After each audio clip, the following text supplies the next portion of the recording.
What's up, y'all? Welcome back to another episode of the Hustle Huddle. Put your coffee down because we back. It's been 2 weeks. I know y'all missed us. I missed y'all. I'm here with my co-host, Christian Roddy. and my producer, Jesse Masson. So what's good, bro? Where you been at for the last 10 days? Damn, well, we had to postpone the show because Sean couldn't get his things together. Stop the cap, bro. Cap in America. Sir, Nah, caps a lot. Sheesh. Nah, just playing. I was out in Dallas last Thursday till this Monday night. Wow. Yeah, it was the first time out in Dallas. It was dope. But before that, we were at the Del Mar races too. Ooh, we were at the races. I forgot about that. That was fire, bro. Yeah, that was my cool. first time being at the races, and low-key, I was very happy. Like, I was like, this is actually pretty fun. It was good vibes. Yeah, That and it was. At first, I thought like how they decorate the inner part of the racetrack. Yeah. I was like, why the fuck would they spend so much money to make it look so nice out there? But then the entire time I enjoyed looking at it. I was like, what? That thing was beautiful. Yeah, I was like, that's why. I didn't know that there were so many different type of like races. I thought they literally just did a lap, but they have like the half lap, they have the full lap, they have that the half lap on grass, and then they have the full lap on grass. So like there's like 4 different races, and I didn't know that. I'm like, what the fuck? And I'm like reading it, and then he's like, yeah, this is a full lap, and that's like 1 mile. I didn't know that was a mile, but they be getting that shit in like, bro, like 30 seconds, bro. And I'm like, god damn. It was crazy. Yeah, it was wild. It was crazy, but it was a good time, man. I was low-key was just betting on like, and I didn't know you could bet at the horse races either because betting is illegal in California. So I was very surprised you could bet at the horse races. Yeah, not just like you have gambling, and then betting's like a form of gambling. Yeah, But then it's like specifically sports betting, and I would say jockeying like horse racing is sports betting. Yeah, I would. And you're allowed to do it. So I was super surprised, and then, but yeah, I was literally just betting on like the horses with the coolest names. So, hey, the first horse that I won, Peso, got me some bread. So there you go. Peso making you money. Hey, did you make any money? No. See? I lost like I think I on like 5 races, all 5 races, and I was picking multiple horses. This motherfucker stayed doing analytical betting. That's why he loses. This is true. He'd be like, yeah, this horse is 3 years old, and the other ones are 2 years old. So this is this is a half mile. It was bred in Kentucky. This one was bred in Kentucky, and it's a half-mile race on grass. And I know he has soft hooves, so I'm like, nigga, I'm picking hide the break because that sounds tight. Yeah. Bro, that's why you be losing. I had a buddy who worked for FedEx at the airport over there, and they would every time there's a big race, they would ship the horses on planes. So they have like huge planes with all these horses coming off, and all these rich people pulling up, collecting the horses and shit. It would be crazy, Bro, that's another. They would say like I think on some of them they would say like how much this race is only for these horses. Like they had to have certain amount of races or a certain amount of winning, and there was a couple that I thought said like how much the horse was worth or some shit like that. I was like, oh my god. I mean, those horses are still worth like a couple million. Oh, for sure. yeah. Well, because Like think about $20 it. million horses, bro. Well, because think about it. Like the purses for some of those races are in the hundreds of thousands, and it's like, okay, this horse, The purses? like the winnings. Oh, Well, like not just the gambling, but like you the said horse the that wins. purses. Like, Yeah, the purse. I never heard of that saying. What? Yeah, purses. The purse. Yeah, no. Like so for the event they have heard the of that? purse. isn't that like the collective pot of what? So like if you have a boxing match, like the boxing match, the purse is the winnings. I've never heard of Oh, that. really? Yeah, no, that's Oh. my first time hearing I that. see. Oh, okay. I was like the take home for the winner. I was thinking $100,000 Yeah, it's it. purse. I'm like, bro, what? Yeah. What bag are you getting for 100? Hey, see, that's why it's securing the he's bag. Like, yeah, you see all those Louis bags out there? I was like, nah, I wasn't paying attention, but yeah, I guess so. But so the horse wins like X amount of races, like it's gonna get you your money back. No, yeah, 100%, obviously. Oh, They're fuck. probably getting fucking money. But so from the Del Mar races, so we were there on Thursday. Sean, thankfully, drove me to the airport I was afterwards. about to say, you better watch his mouth. But there was a security breach at the fucking airport. Bro, there was like an hour of traffic just from the Del Mar, just from Del Mar to the airport, which normally would take like 20 minutes. Yeah. It was like an hour, and it was like nothing but like one, there was a security breach, and I saw like 5 undercover cops like just speeding down the highway. So I don't know what it was. Yeah, and I'm over dramatic. And when anything goes wrong in my life, I'm like, yo, of course, Karen, like to Karen, like jokingly, I'm like, Me, like I want to go somewhere. It's of course, me. So the one day I'm flying out of San Diego, there's some security ass breach. How long did it take for you to get through everything? Oh, bro, like literally a minute. Oh, really? Yeah. Oh, damn. Well, for me to get through TSA Yeah. and baggage or whatever, like literally a minute. You always make a big deal like it's gonna take forever. Well, Sometimes it do. Well, because when on I my came way- back, when No, I you're came good. back from Austin, bro, it literally took. We almost missed our flight. really? Yeah. Well, no. When we were coming back from Colorado, we almost missed our flight because DIA airport, bro, Yeah. gets stupid packed. It takes like 30 minutes just to get through TSA. Yeah. And coming back home from Dallas, it probably took me collectively like 40-something minutes. And it depends on like how big the airport is. Like San Diego Airport. Have you been on the other side? Like when you Terminal 1 and Terminal 2. yeah, Like of Terminal course. 2. So Terminal 2 is like the bigger air side of the airport. Yeah. Terminal 1 is literally like you go through TSA and you walk up the escalator and like you're done. your terminal's right there. Yeah. So like if you go to a bigger airport like DIA, you literally have to take shuttles or like JFK or like Yeah, all the way around. you have to take shuttles literally like all the way around the airport. Plus it's a giant fucking airport and now you have to walk to TSA and it's like downstairs and TSA is like 30. We had to do clear because it was literally like a line from the beginning of the TSA, which zigzagged, Yeah. all the way back to like where the tickets were, and it was fucking long. So like, that's why I don't gamble with that. Like I always show up an hour and a half to like 2 hours early, just in case. Like I'll shoot the shit for an hour. Like I don't give a fuck. I'll watch some shows on my damn phone or laptop. So I don't really care. But I was surprised that you got through in like a minute because they like legit kicked everyone out of the airport. Yep. No, yeah, they literally everybody had to leave the terminal, but I came in right after that, so everybody was already in. See, that's what I missed the shit show. I was thinking that everyone was coming in right when you were coming in, and I was like, damn. Yeah, but my flight got delayed. So that's one thing. So, and that's why I was like, Did you show up at the same time that you were I supposed did. to show up? I did. So my layover was like non-existent. I literally got off my plane, walked to the next plane, and I was Gotcha. gone. So you must have had a bigger layover. Oh, okay, Yeah, that makes sense then. yeah, I got there like fucking 5 a.m. Well, their then time. tell us how did you like it? How'd you like Dallas? Is Dallas the move? Is that where it's at? Huh? Is that the new I ain't gonna San say- Diego? I ain't gonna say That's all. what I be hearing. I be Oh. hearing Dallas is new San Diego. So I will say, so I didn't know what to expect. Like, I guess if I had to like draw an image of like Dallas in my mind, it's kind of a blank canvas because that's how I wanted it to be. But there's still some level of expectation. And when I got there, it just was not what I expected at all. It was super clean. It was super modern. It was super green. Like that's another thing. Like trees literally everywhere. And honestly, I loved it. It was so much more spread apart. Don't feel like anything's on top of each other. And again, I think just how nice everything was. Like I was in northern Dallas, so you have the Colony, Plano, Allen, Frisco, and just everything was super new. Yeah. It was dope. Sorry. I had a great time. It was funny because like the first half of my trip, I made sure I hit up like every tourist destination, and then like the second half of my trip, my boy Dom, he's like, all right, I'm gonna take you to a couple other spots, and like both were just still super fun. So would you move out to Dallas? I can see myself living in Dallas. Nice. I don't think so you don't gain anything by necessarily going to Dallas other than space and like lower cost of living and stuff like that. Mm-hmm.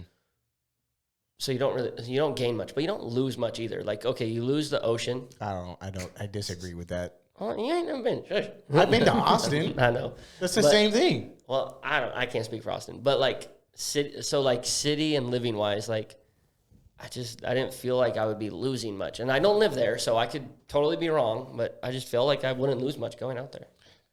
So I would lose snowboarding for sure. That's true. I would lose. Well, the you beach. don't snowboard in San Diego though, but you in California, you're But 2 hours away. It's like an hour and a half away.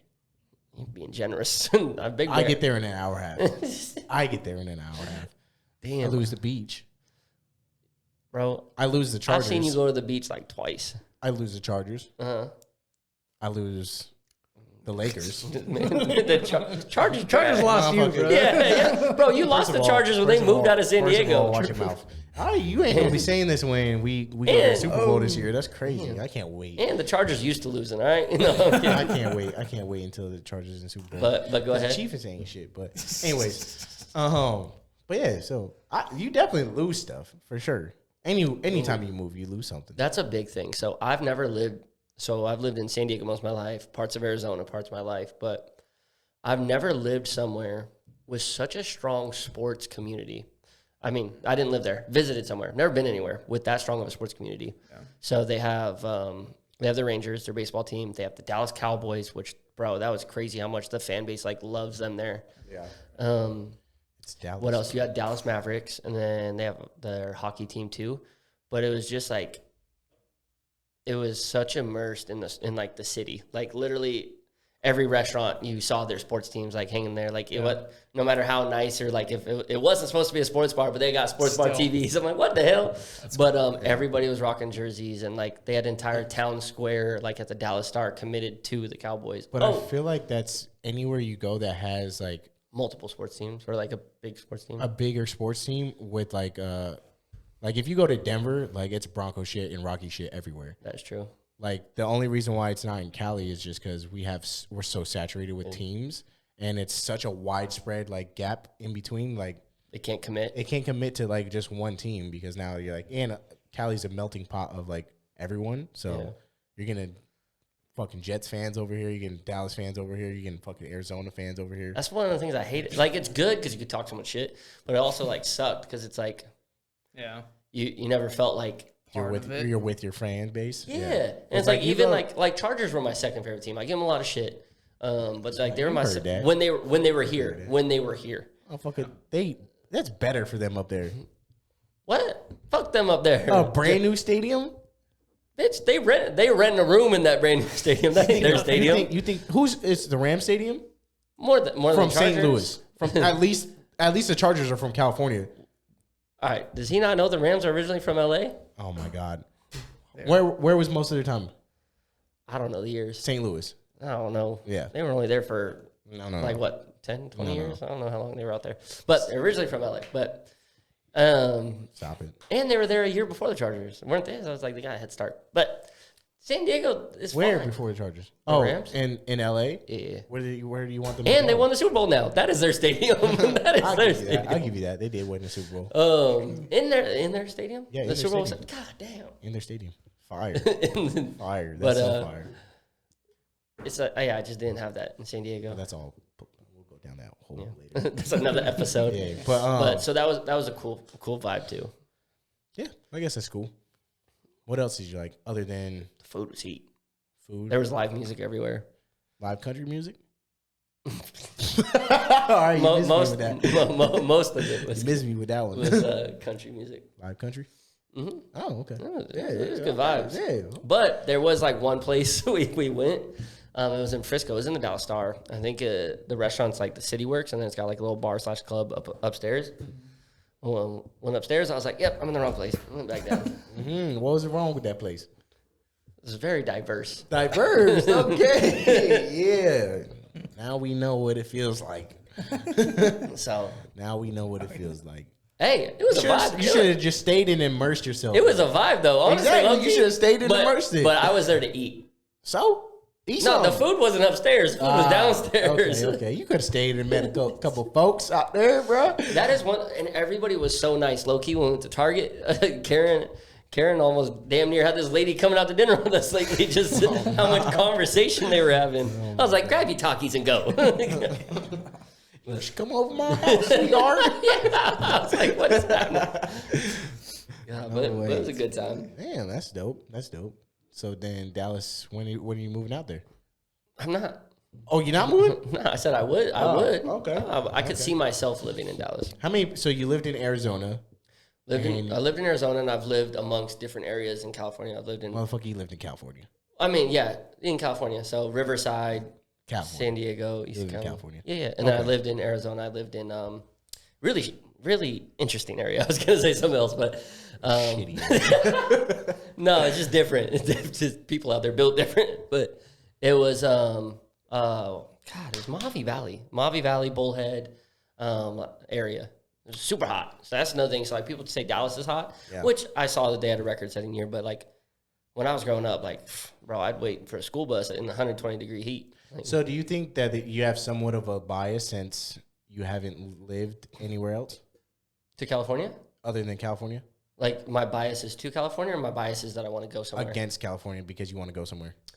No, because I know how amazing it is. Like, bro, like today, like was a beautiful day. Like what? It was 74 degrees, blue skies. Like it's gorgeous. Like this is literally like paradise. Like I've grown up literally thinking and telling people like this is where people go on vacation, which is a little ignorant to think, right? There's a lot of more beautiful places on this earth. No, but that you maybe couldn't have the same lifestyle at. People definitely come here for vacation. 100%. Yeah. And there's definitely a bias of like I take it for granted, not biased, but I see myself that I could take it for granted. Yeah. But also it is on many metrics, one of the most expensive places in the world to live. And it's like, how much longer are you willing to do that rather than putting yourself ahead and sacrificing for a little while? Yeah, I guess. So it would be a sacrifice then. No, I could see someone seeing it that way. Oh, okay. See, I'm trying to catch him slipping. Yeah. No, I get that. I think I have such a bias because I have lived in several places. Mm-hmm. So I think there's a bias because out of all the places I have lived, this is the best one. Mm-hmm. So that's why. I mean, it's great. That's why I think there's a bias where I'm like, bro, I've been to a lot of places. I've lived in a lot of places. So I'm like, they all trash compared to this. So I think I would just be so like nitpicky when I go, if I go to Dallas, because I was very nitpicky when I went to Austin, and I was like, you know what, like Austin, and that's like kind of what ruined the trip because I was not ruined the trip because I was very nitpicky and I was like, okay, it's not this, but Austin was dope. Like it's definitely a vibe out there. Like it's super nice. Like Austin was a great city. Like I would love to go back to Austin. Yeah. But could I see myself living in Austin? No. And like, that's the thing. It's like, I don't even go to San Diego. So I can't compare cities because realistically, like how many times have I gone to San Diego? Like downtown. a handful of times. Yeah. So it's like, if I'm comparing cities, like obviously, like I'd probably pick Austin over San Diego, downtown San Diego. I wouldn't live in downtown San Diego. Oh, I wouldn't live in downtown San Diego either.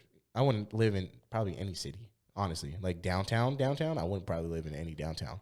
But that's like one of the things where I was like, all right, cool. Like Austin City was dope, but like realistically, if that's the only dope thing about Austin, then it's not for me. Mm-hmm. Like once I left Austin, like actual city, it kind of started getting into like more like what I expected, and I was like, all right, so like this is kind of like what I expected. So I was kind of like nitpicking shit, and I'm like, see, I don't like this, I don't like that. So I feel like I would have that such close mindedness when I go to Dallas, but I've tried to, like what I was telling him, I was like, try to be open minded before you leave. I was about to say, I think I'm so optimistic because you kind of gave me that pointer before I traveled. Is like, don't look at it as like, oh, they don't have this like San Diego does. I went there and I was like, okay, what does this have that San Diego doesn't? You know, a more positive mindset. Yeah. And even with that, it's like I didn't find much outside of like the vibe was different and there was a lot more space and things were a lot cheaper. But I mean, that's like one of the things that like kind of like what I told him was like, yo, like if you're gonna go out there, don't like nitpick shit and like go out there open minded, because if you constantly be like, oh yeah, well it's not like this, San Diego has this and San Diego has that, then you're just gonna be like looking at all the negative shit. And that's what I did when I went to Austin, which surprised me still, because when I went to Austin I was like, oh wow, like this is very nice. Like I love like this whole atmosphere, I love this whole environment, but like once you got like outside of it, I was like, this is a little too like out of its way for me, like it's too like in the sticks for me. So I was like, all right, it's not kind of I low-key loved everything outside. Like, because I didn't spend much time in Dallas City. I spent a lot of time in, like, North Dallas, the Colony, Plano, Allen, Richardson, which is pretty dope. But I never felt like I was in the sticks. That's good. See? That's something that I would enjoy then. But everything... So, like, in San Diego, we could drive for 20 minutes and get, like, 5 miles, right? Yeah. In Dallas... You drive 20 minutes. You're driving 20 miles. But I mean, that's anywhere outside of literally California, though. And that was kind of a trip because everything was like 15 to 20 minutes away. Yeah. But it was 15 to 20 miles away. So you're like, damn, that's far. But then it's like 20 minutes. It wasn't that long. Yeah, like you're like, that's literally how it is every time I go back home. I'll go from like one part of like Colorado to like the other side of it. And it's like 30 minutes. And I'm like, and I like look at Google Maps. I'm like, fuck, that's so far. And then I'm like, oh, damn, it's only 30 minutes. I forgot. Like, all I'm doing is just literally taking the highway right there. Yeah. And it's like it's like 20 minutes. I'm like, shot. 20 minutes here. I'm like, all right, that's a quick drive. Like 20 minutes. Yeah. And that's only going like down the block. Like I'm going literally to Vista, like right up the street. And that's 20 minutes away. Yeah, that's true. So that was like that's a pro and a con. Cause like, if you go anywhere, you got to go 15 minutes far. Like, nothing was really walking distance. But then Karen gave me shit when I said that out there, because she's like, bitch, you don't walk nowhere. I was about to say, Nick, I ain't never seen you walk nowhere. My Lamborghinis. For real, bro. My boy hopping in the car just to go down the block to the taco spot. I know you ain't gonna walk to that motherfucker. That shit right there. You talking about the taco truck? No. No, I'll walk that motherfucker. I'll walk Oakley to the taco truck. I know you'd be like, yo, you want some tacos? All right, man, let's get it whip. You ain't never took the whip? I don't lie to me. I ain't never took the whip. All right. I've stopped on the way in one time. Okay, yes, okay, that's it. okay. We'll see. We'll let them slide with that one. Well, that's dope. I definitely need to go out to Dallas and check it out. If you could take 3 takeaways from Dallas, it was what? Super green. Super green. Food was amazing. Their barbecue and meats were really good.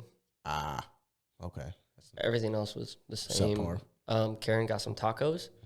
Looked like some white girl named Sarah made them. I don't want no tacos. Like, bro, I Tex-Mex. Bro, I swear to God. And not that Tex-Mex is like bad, but like if you're from California, you know, bro. You know what some fire tacos are. But yeah, and then Karen's also Hispanic. She was like, her shitting name, on them, huh? Yeah. Well, no, she was like, oh yeah, they're fine. You want to bite? And I looked at it, and this tortilla, bro, that was holding this taco, I was like, this ain't gonna work. And I saw how the lettuce and tomato was like sitting on it. I was like, that just looked too good put together. Too good. I want my shit thrown in there. Yeah, but tortillas. Yeah, the food was all right. So everything was so cheap, bro. Like steaks and ribs were so cheap. Oh, but I had some ribs, mac and cheese, and cornbread. That sounds tasty. Nah, they barbecue is heat. Heat, bro. Yeah, I went to a place in Legacy Hall. It was called Haywire. Really good whiskey, really good food. Nice. Yeah, that's dope. It's always good to go try new food and try new stuff. I love me some like southern food. Oh my God. That's the only thing about California that kind of sucks is like there's no like soul food out here. There's no like southern food. Like you gotta drive for that shit. Like it's so far. And like some good like baked mac and cheese and like collard greens and like some cornbread. Oh my God. I would literally like that sounds so great. You even got Bambi behind me. Damn. Look at that. Look at that plate. Look at that cornbread. Goddamn. That motherfucking cornbread was about the size of his mug. Bruh, I didn't realize that was cornbread until I took a second glance. Shit, the same size as your macaroni bowl. For real. Bro, what the fuck? That was so good. I love me some cornbread, but goddamn. That shit was big as hell. Oh, but yeah. So yeah, green. What did I say? It was more. It was nice. It was more modern and like cleaner and nicer than I thought it was gonna be. Nice. And food. It was a good time. Dallas knows how to have a good time. Dallas knows how to have a good time. The Texas State is winning, beating California. There you go. You heard it first. I don't know about all that. Cali is still Cali. Well, yeah. So I mean, I guess whenever that's like such a big thing that you have to take into consideration because a lot of people just move because they like hear great things. And once they get there, they're like, oh, fuck, like, I didn't like this. Yeah. And it's like, well, but yeah, you're too late now because you just moved there. there. Yeah, you just packed up and moved because you were like, yeah, I heard Houston was a great place to live. So, but I mean, with movement and with all that comes change. And some people just don't like change.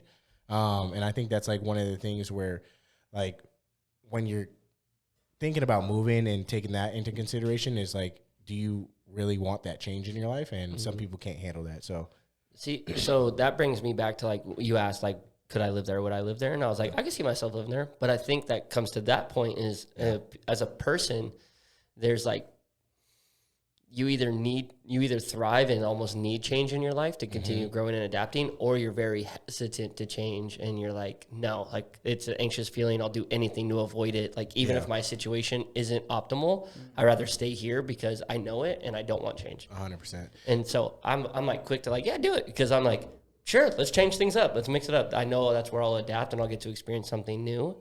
And life experience has shown me that, but I almost like need to put myself in that situation because again, if I get there and I don't like it, guess what? I'll change it again. Yeah, that's true. That's why I think going into the military was such like a blessing and a curse because I legit like learned how to deal with like change and adaptation and like new like environments so much because I literally just lived out of like a fucking like closet sea bag. So like if I had to go somewhere, I was just picking that shit up and just going. So like I always had to deal with change. And I think that's where like I figured out that I do need to like switch shit up. Like if I get complacent, like if I get in a spot for so long, then I get super complacent, and then that just kind of like fucks with my like morale. Like I get so depressed because I just been in this like same area and like same spot for so long, where it's just like, bro, I need to fucking change. Like this is just like seeing the same thing every day just fucks with me. So I think that's where like one of those things where like I strive in change, and like I look forward to change, just like you said, like just because one, I like change because it like, I don't know, it gives me like a sense of like a challenge, essentially. Depending on the change, it gives me a challenge.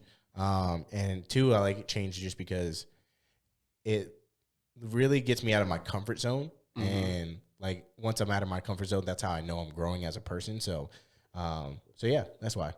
And I think some people that don't like change, again, are like, it depends, because change could be anything, like moving to somewhere or staying out here. Like, I don't know. It's just, I'm just like losing my train of thought right now. I get what you're saying. 100%. It's almost like you have to force yourself into these situations because you don't know how to tap into whatever that is that like helps you grow. Yeah, like essentially like I just don't know exactly how to grow on my own unless I change it. Yeah. And then I'm like, okay, cool, like I'm forced to grow. But that's like, the thing that you can't control. Exactly. It's the change. So I guess that's what it is.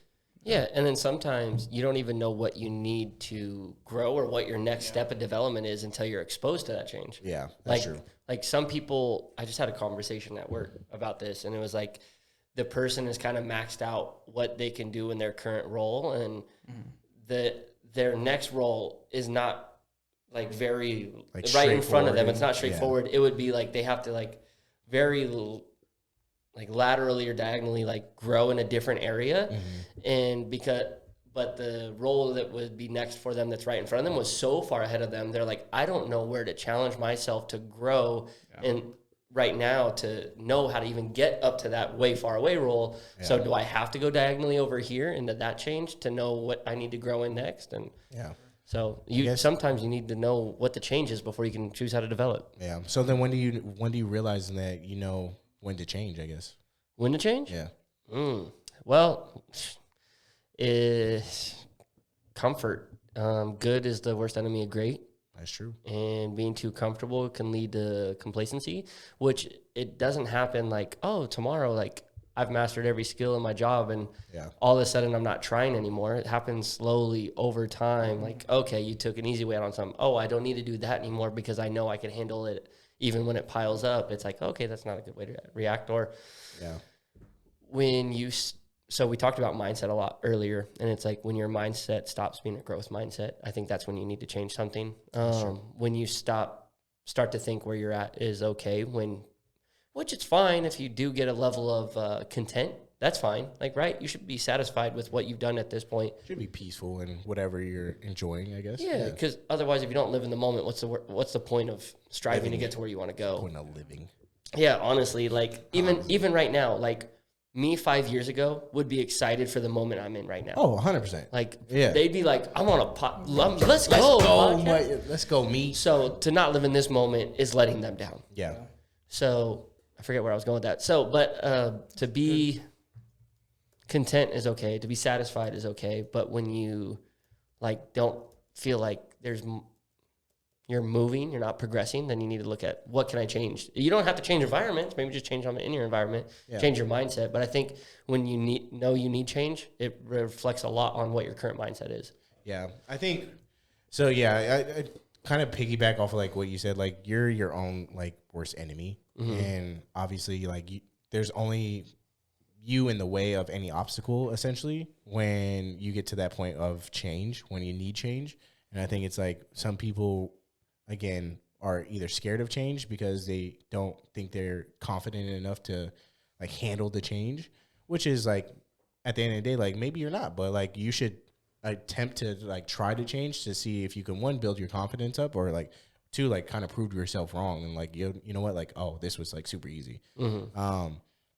And again, like you're your own enemy at the end of the day, because like the only one telling you can't at the end of the day is probably going to be yourself, because if you're putting yourself in the right circle, then a lot of people are going to be like, yo, like, you could do it. unless you have a shitty circle. You're like, yeah, don't do that. Then you got to switch up your whole circle. Yeah, That's a different type of change that you need too. And you got to change your network. Yeah, obviously, and that's a good point. Like one of the biggest reasons people are afraid of change is they're afraid of what people will think of it. Yeah. So they don't change. And yeah, and it's like, bro, they don't pay your bills. They're not watching your kids. They don't They're make not you happy. I mean, they do, but inner happiness is, again, you make your own inner happiness. So that's one of the biggest reasons people don't change is they're afraid of those external like thoughts or external people and their opinions. Yeah. But again, to your point, like if you think something's truly going to better you and it's going to help in your development, like, and your circle thinks it's a bad idea and it's like, but it's coming from, like, they don't have good rationale behind it. Yeah. Like, yeah, maybe change up the circle. Yeah. Like, oh, that's going to be hard. Like, yeah, that's okay. That's the point of it. Yeah. That's why I'm doing this. Yeah, I guess that's when you definitely got to change up your circle and you got to reevaluate, like, who the fuck you're talking to. How do we get on this tangent? Was it change? Is change good or bad? Change. Is change good or bad?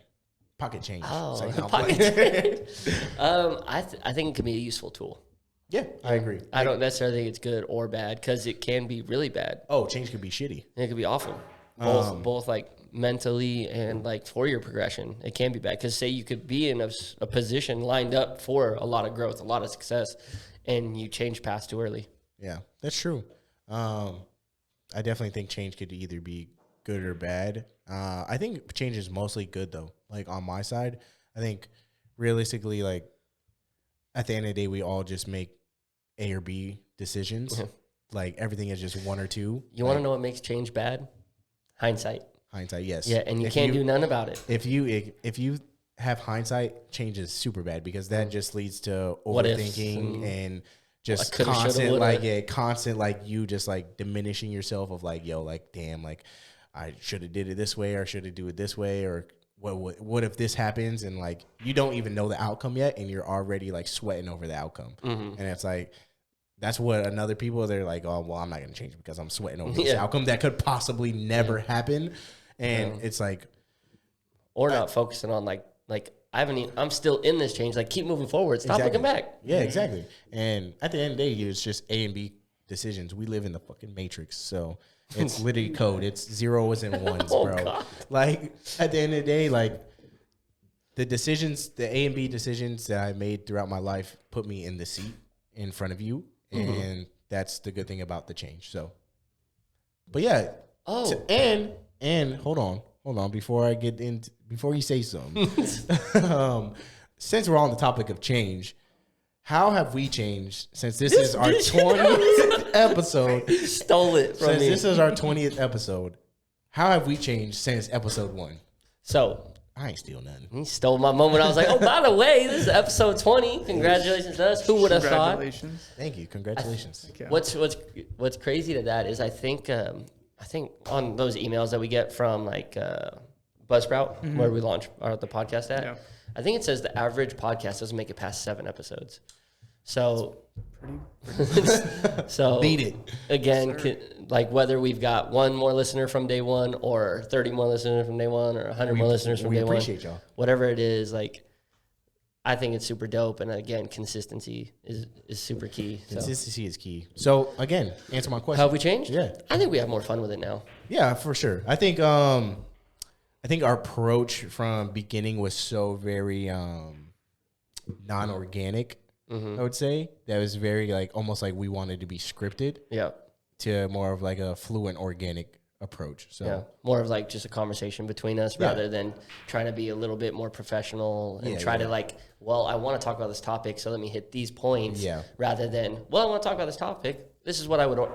This naturally is how I would come back. how I would say it. Yeah. Which not to say that's right or wrong. Yeah, I think podcasts do it both ways. Like there's some people who talk about how they write out an entire script and they have it like up on behind them. That's crazy. And it's like they have to stay on topipic, but it's like that's not how me and you talk to each other in the real world. I noticed that our conversations weren't as like I don't know, like good. There wasn't as much like substance. Like, there wasn't as much substance. I feel like we were just hitting like boom, boom, boom. And then you hit your boom, boom, boom. And then I was like, okay, next topic. boom, boom, boom. Okay, boom, boom. And I was like, that's like so like debate. It felt like a debate almost. Like I was watching a debate. It was like a debate, but it also reminds me of like our education system a little bit. Yeah. Whereas like a teacher gets up there and they're just like, you speak, and then now you speak. Yeah, where the teacher just tells you everything, and you look at a book, and you're like, oh, yeah, now I know math. And it's like, bitch, no. When I learn the most in school or in anything in my life, it's where I'm immersed in it. I spend time on it. We bounce around a little bit, try different things. 100%. And I feel like that's almost like our conversations have taken a little bit more of the natural route than before. So I think that change was good. What about you, Jesse? What do you think we've changed, grown? You're the man behind the producer. Curtain. Yeah, so you're the one that actually watches it multiple times. You guys? I feel bad. You probably listen to our voices more than anybody else on this planet. Honestly. I hang out with you guys quite a lot. It's weird. You're my best friend. And he's at home just like, I do. oh, they said that. Oh, is that in there? That all right. Yeah, you guys have gotten 1,000 times more comfortable talking in front of a camera. Nice. Easily. Short and sweet. And I mean, not that you guys weren't always good at this, but being able to switch from a topic to another topic is just getting them going. He loves it. It's nice. Flow is nice. So crisp. Yeah. So where do you want to go from here?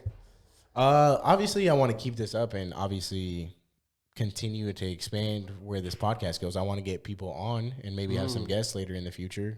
So if you guys are down to slide onto the podcast and you guys feel like you have a good thing you want to talk about, like if you have a small business or if you are in a specific field and you want to give more light to that field, then I'd say we should bring them on here and like kind of get more substance to talk about. Yeah, this was kind of my milestone of like, hey, if we get to 20 episodes, it wasn't even like, I don't even really care about how many viewers we have, but it was just get there. And now we could, have great conversations with either like-minded people or people with opposing thoughts and just have great conversation with them. I really want to start bringing people on. Yeah, sounds good. I mean, I'm all for that. And I think that's just another route that's going to help us grow in the podcast and help people like enjoy it, I guess. And like, again, we're kind of doing this for selfishly, right? Yeah, this is a selfish thing. Like chilling. If y'all get any enjoyment or education out of it, it's dope. But like, I want to meet some cool people and learn some shit. Yeah, honestly, I literally did this so that we can like expand our network and like kind of like get newer people onto the podcast and like have them like hear their side of things and like maybe like learn some shit from them and like hear from a different like perspective of like different subjects. So I'm excited for bringing people on. Damn. So if y'all know somebody, or if you want somebody, if you want to come on, come slide DM us on Instagram, bro. Come holler at us and DM us on Instagram. You know, the Hustle Huddle. The Hustle Huddle. But I think that kind of wraps up today's episode. Other than the 5-minute fitness tip. Don't ever say it's wrapped up until that thing comes out. Damn, you got to stick around for that. On this week's 5-minute fitness tip, we got Sean who's going to break down. We're talking about change. So since the whole episode was about change, we're going to be talking about when is it time for you to change up your workout routine after you hit that plateau, and when do you notice that you're actually in a plateau? Damn, you kind of gave him a little bit of the answers to the test on that one. I know. So because there you go. How do you break up a plateau? So when you feel like you're doing everything right, you were making great gains, it's been a couple of weeks, couple months that you've been in the gym, and just all of a sudden you're stuck. I think a plateau is essentially like, I wouldn't say you're at a plateau until it's like been at least a solid month. I think a solid month is a good like time frame for you to understand that maybe like, hey, like your workouts aren't like hitting you just as right. You notice you haven't changed in like BMI, and also you haven't changed in like strength wise or whatever endurance wise. So I think if it's been a month like that and it's almost like a maintenance month and you're like, yo, I'm not where I'm at for my goals and I'm more just maintaining that current state, then I think that's when you're in a plateau. Yeah, 100%. I think so many people they want to get to their goals tomorrow, right? Yeah. I do too. Yeah. And I think it's just that instant gratification we're looking for. And when we don't see the scale move or we feel like the weight's a little heavier today, which every day is going to be a little different, right? Based on how much you eat or how much you sleep.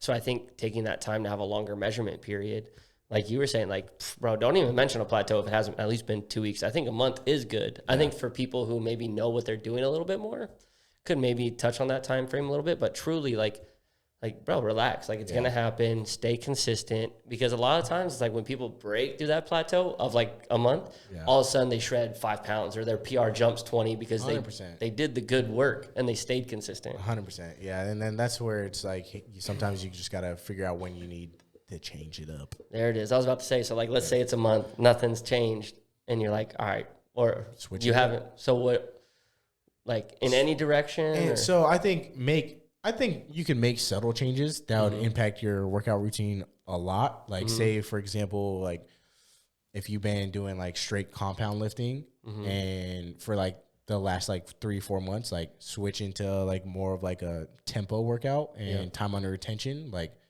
instead of doing 5x5s, now we're doing like time under retention for 12 and hitting like stabilizer muscles. Like that's a great source of change. And a lot of people don't realize like how much actual like power and like strength you get from time under retention. And they really think that the 5x5 is the only way. And once they do like the time under retention and they do like the 12 sets of like four count of time under retention, they're like, oh shit, like my PR jumped up. And it's like, yeah, like that's a small subtle change that you need.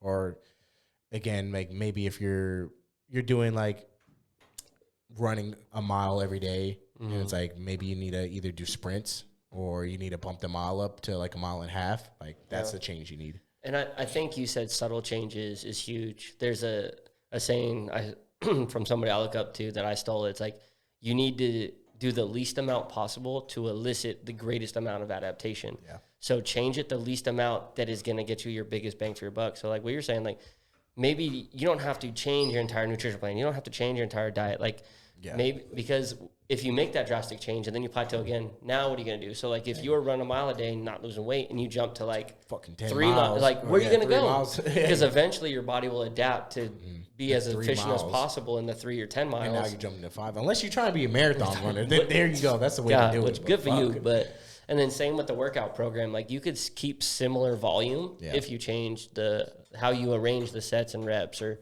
how like the time under tension, like instead of just changing your entire workout, like something small. So that's true. Because you want to give yourself room for the next plateau because it's going to happen again. Yeah. Your body is meant to adapt. Yeah, for sure. Well, that was great. That was it. We missed y'all. We missed y'all. It's been a good long 10 days, but we generally missed y'all. Yeah. And you know where you can find us, right? If not, you can find us on Instagram, Spotify, YouTube, Apple Podcast, anywhere you find your podcast. Yes, sir. And hustle is the only controllable pillar of success. So remember that, goddammit. You heard? Mic drop.